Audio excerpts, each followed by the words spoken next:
Le Mali est un des pays les plus pauvres au monde. En effet, en raison des sécheresses à répétition, du nombre réduit de terres cultivables, de la faible croissance du produit intérieur brut et des conflits entre autres, plus de 70% de la population vit dans des conditions de pauvreté extrêmes. Dans ces conditions, les couches les plus vulnérables de la société que sont les femmes et les enfants sont confrontées à d'importantes menaces pesant sur leur bien-être comme le manque d'accès à l'eau potable. Avant, les femmes parcouraient plus de 3 km pour trouver de l'eau et ne revenaient pas toujours saines et sauves. L'endroit où on puisait de l'eau était très éloigné. On y partait tôt le matin pour revenir le soir. On passait toute la journée là-bas à cause du manque crucial d'eau. Même quand une femme accouchait, trouver de l'eau pour nettoyer le bébé et la mère était un problème car il n'y avait pas d'eau à l'hôpital. Un jour, une femme est partie puiser de l'eau au puits. Elle y a glissé et est morte dedans.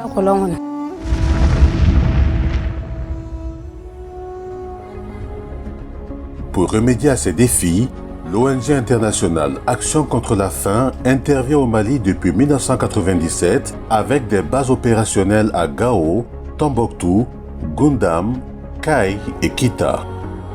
Nous avons pour stratégie au niveau du Mali un objectif qui vise à contribuer à briser le cycle de la faim au Mali, donc par des actions adéquates face aux situations de crise et par des actions de renforcement des capacités de résilience des communautés. Avec le soutien financier de la coopération suédoise, Action contre la faim a mis en œuvre de décembre 2015 à septembre 2019 le projet intégré de renforcement de la résilience des communautés rurales dans les cercles de Kita et Tombouctou.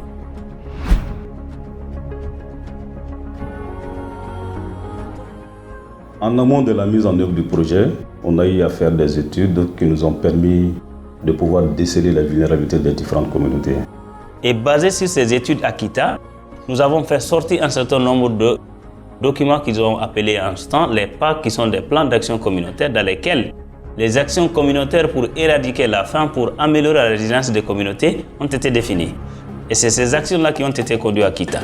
Au cours des 3 années de mise en œuvre, l'équipe du projet a donc sillonné 16 villages dans 4 communes de la zone du Karta. Dans chaque localité, l'équipe a d'abord noué un partenariat avec les responsables des collectivités afin de les impliquer dans la mise en œuvre des actions. Ils travaillent principalement dans 4 villages de ma commune, à savoir Neguebougou, Setakoto, Damina et Niagané. Ils viennent d'abord à la mairie avant de rencontrer les chefs de village. Après la rencontre avec les autorités communales, l'équipe du projet se rend ensuite chez le chef de village pour le saluer et lui expliquer le but de leur venue. Nous sommes dans le village de Damina. Ici, l'une des préoccupations majeures était le manque d'eau dans le village. Pour remédier à ce problème, le projet, avec le soutien de son bailleur ASDI, a construit dans la zone de Kita 5 adductions d'eau potable sommaire, encore appelées AES. Également, 10 points d'eau équipés de pompes à motricité humaine ont été réhabilités.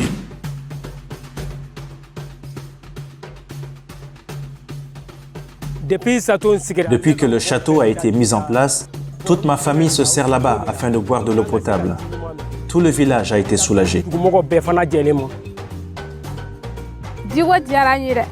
Nous sommes très heureux d'avoir de l'eau potable. Grâce au projet, nous pouvons venir nous servir à tout moment. Les réalisations en matière de fourniture en eau potable ne concernent pas seulement la zone de Kita. Nous sommes à Tombouctou, à près de 1200 km de Kita, en plein cœur du désert du Sahara, où le projet intervient aussi dans 16 villages des communes de Ber, Alafia, Bourem Inali et Tombouctou-Ville. Ici, où l'eau est une denrée plutôt rare, le projet a réalisé 2 adductions d'eau sommaire, construit 4 points d'eau et en a réhabilité 5 autres.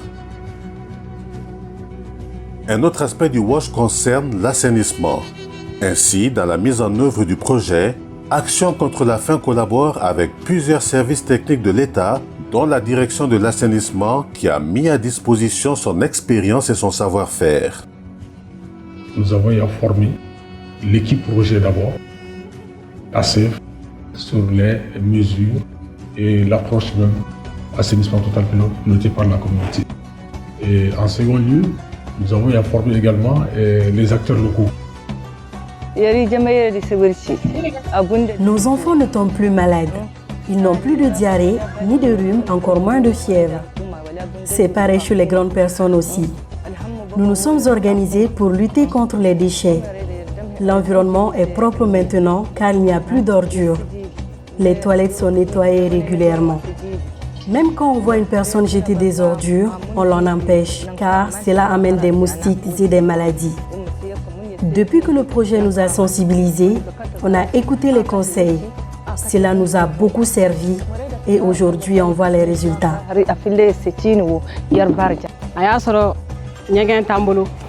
Avant, les enfants et même les adultes partaient faire leurs besoins en dehors de la maison car il n'y avait pas de toilettes. Maintenant, nous avons des toilettes adaptées aux enfants. Après les toilettes, ils se lavent la main au savon. Au total, plus de 400 latrines traditionnelles ont été réalisées dans le cadre de l'assainissement total piloté par la communauté, ce qui a valu à 16 villages d'être certifiés villages propres. Le projet de résilience est multisectoriel. En plus du secteur de l'eau, le projet intervient également dans la sécurité alimentaire et les moyens d'existence. Nous sommes à Bokiet, région de Tombouctou. Ici, les femmes avaient l'habitude de puiser de l'eau dans ce bas-fond pour aller arroser leur jardin maraîcher. Pour soulager ces femmes, le projet a réalisé 130 hectares de périmètre irrigué villageois dans l'ensemble des 4 communes. Les systèmes d'eau que nous avons mis en place, d'abord nous avons fait des SHVA qui peuvent pratiquement servir tout un village en eau. Nous avons fait des PMH. 150 autres hectares pour des périmètres maraîchers ont été réalisés aussi bien à Tombouctou qu'à Kita.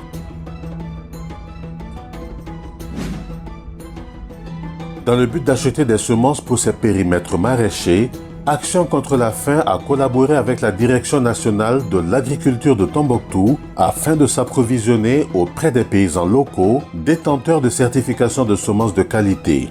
Cela a permis aux femmes de la localité de tirer profit de leurs activités de maraîchage et d'accroître ainsi leur résilience. Beaucoup a changé. Maintenant, même les fonds qu'on trouve lorsque ACEF n'est pas là, maintenant on trouve les doubles ou bien les triples même. Parce qu'on n'achète pas de semences. Si on n'achète pas de semences, on trouve les semences. On peut acheter avec l'argent les habits de nos enfants qui vont à l'école. On peut les acheter des cahiers. L'accès à l'eau et à des semences a incontestablement changé la vie des populations. Néanmoins, un autre défi de taille pour le projet fut la prévention de la malnutrition. Avant, les enfants souffraient beaucoup de la malnutrition, au point que plusieurs d'entre eux ont perdu la vie.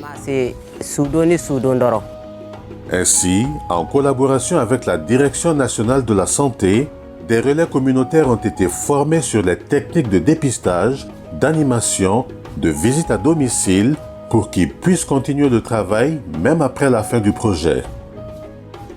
Les aliments nutritifs sont préparés avec des ingrédients qu'on trouve dans la communauté, ce qui a permis de sauver la vie de plusieurs enfants. Un jour, nous avons reçu un enfant de 11 mois qui avait du mal à ramper et qui n'arrivait toujours pas à se tenir debout. Quand on l'a consulté, il était en état de malnutrition. Nous avons donc pris des dispositions pour qu'il consomme régulièrement de la bouillie enrichie. Cela lui a fait du bien et quelque temps après, il a commencé à marcher. Il est guéri maintenant. Les enfants ne sont pas les seuls à être récupérés avec ces aliments. À Tombouctou, par exemple, des recettes sont également préparées afin de prévenir la malnutrition des femmes enceintes et allaitantes. Et la soupe aussi. Il y a les poissons, il y a la carotte, il y a les pommes de terre et les sels et un peu d'huile aussi. On les cuit dans une marmite jusqu'à ce qu'il fait 30 minutes comme ça. On les dépose et on partage ça. Même pour les femmes en grossesse, là, ça aussi c'est très utile. Dans la mise en œuvre de l'ensemble de ces activités, la prise en compte du genre a aussi occupé une place importante. Et nous avons plusieurs activités dans lesquelles le genre ressort. Les activités de sensibilisation, nous tenons compte vraiment de l'aspect genre, qu'il y ait des femmes, mais qu'il y ait aussi des hommes.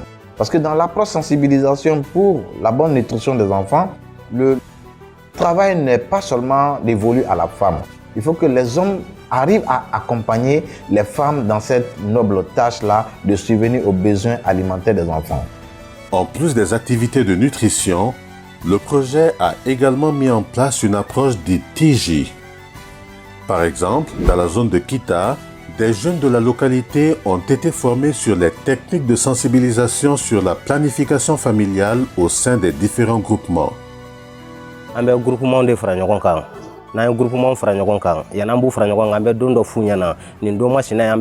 On identifie les groupements de personnes et on leur donne rendez-vous pour causer avec eux. Ensuite, nous venons avec les documents que nous avons choisis au préalable pour discuter des méthodes de planification familiale.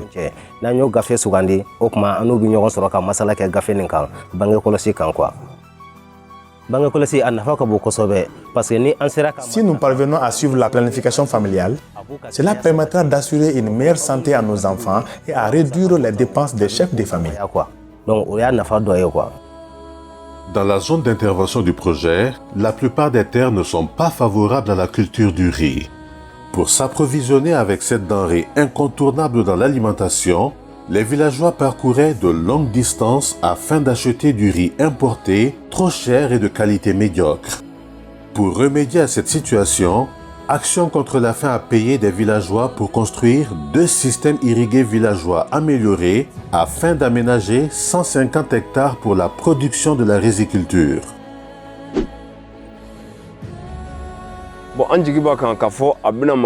Ce système permettra de développer la riziculture dans notre village, car sans lui, il est impossible de cultiver du riz sur nos terres.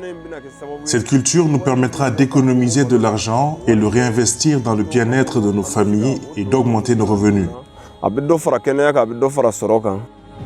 Ces systèmes irrigués ont aussi permis au bétail d'avoir de quoi s'abreuver toute l'année. Néanmoins, à Tombouctou, les éleveurs n'ont pas tous cette facilité et ont dû s'adapter. Oudla et Mahmoud sont 2 éleveurs de la région de Tombouctou. Le projet leur a offert 13 animaux et leur a remis une certaine somme afin de payer de l'herbe pour les nourrir. Mais des défis ont plus tard surgi. Mais au moment où nous avons reçu ces animaux, il y a eu la sécheresse. Il n'y a pas d'herbe. Et puis, l'aliment bétail, le coût a été élevé. Oudla et Mahmoud font partie d'une association de 45 membres dont certains sont des agriculteurs. Pour survivre à la crise, les éleveurs ont donc décidé de vendre leur bétail et de mettre l'argent à la disposition des agriculteurs. Le deal est que ces paysans achètent des semences et qu'au moment de la récolte, ces agriculteurs remettent aux éleveurs des sacs de 100 kg de riz paddy qui seront stockés dans des magasins en attendant la montée du prix du riz. Bon, les 100 kg de paddy là, on va les garder jusque dans le mois de mai. Au mois de mai, on le vend à 15 000 à 16 000. Là, en ce temps-là, on achète encore des animaux. Avec la récolte maintenant, nous avons les résidus des récoltes que nous avons entassés pour donner ça à nos animaux. Pour permettre aux bénéficiaires de faire fructifier les revenus tirés de toutes ces activités économiques, des groupes d'épargne et de crédit ont également été mis en place par le projet. Nous sommes dans le village de Karega, certes de Kita. Comme à leur habitude, les femmes viennent de partout pour la rencontre hebdomadaire de leur groupe d'épargne. Notre groupe a un récépissé et ils nous ont aussi donné une caisse. Ce groupe d'épargne mis en place par Action contre la faim nous sera très bénéfique. Lorsqu'un membre a des difficultés, elle peut prendre des crédits. Nos maris aussi peuvent nous demander des prêts quand ils n'ont pas d'argent. Après le partage des fonds, Certains pourront réinvestir leurs bénéfices dans d'autres activités afin d'augmenter leurs revenus. Afin de pérenniser les impacts du projet lors de sa mise en œuvre, des actions de plaidoyer ont été menées par Action contre la faim afin que les acteurs locaux s'approprient des résultats du projet. C'est en ce sens-là que nous avons décidé, en premier lieu, d'élaborer une stratégie de plaidoyer basée sur 3 axes. L'axe santé-nutrition, l'axe sécurité alimentaire et un autre axe lié à l'eau, hygiène et assainissement. Dans le cercle de Kita ici, l'ONG ACF met l'accent sur l'implication effective des autorités administratives et politiques dans leur politique de développement au niveau du cercle de Kita.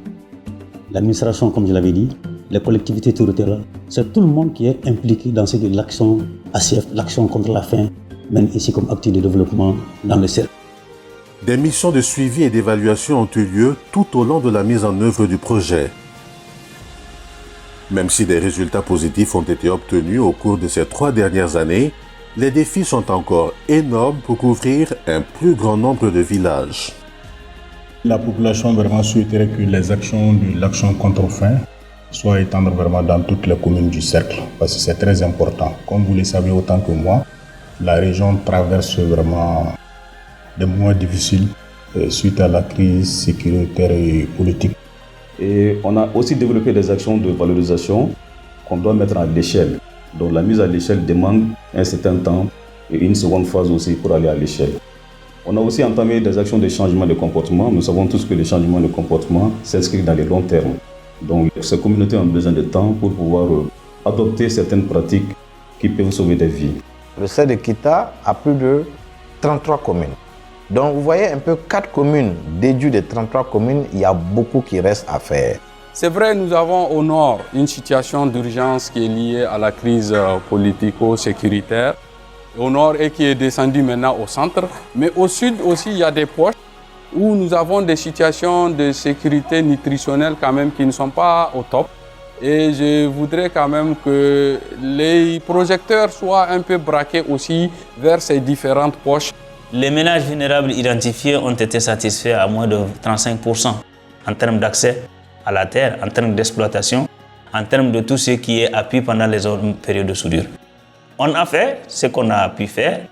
Il y a des acquis qui sont dans la communauté, mais il y a beaucoup plus à faire que réaliser. Malgré ces défis, force est de reconnaître que beaucoup a été fait dans l'ensemble des 32 villages d'intervention du projet pour la plus grande satisfaction des responsables d'Action contre la faim. Je salue beaucoup plus le leadership et la bonne gouvernance des décideurs locaux. Les décideurs locaux aujourd'hui, nous dans le travail du plaidoyer, nous ont facilité beaucoup la tâche. Ils ont non seulement compris les problématiques, mais ils ont aussi compris la valeur ajoutée de leur propre implication dans tout ce qui est problématique de développement local. Je remercie la coopération suédoise pour la confiance placée à Action contre la faim, accepter de financer un programme sur 3 à 4 années. Et ensuite, je remercie également l'équipe du projet sur le terrain, parce que sans l'équipe du projet sur le terrain, les acquis que nous avons eus dans le domaine du plaidoyer, nous n'allons pas l'avoir.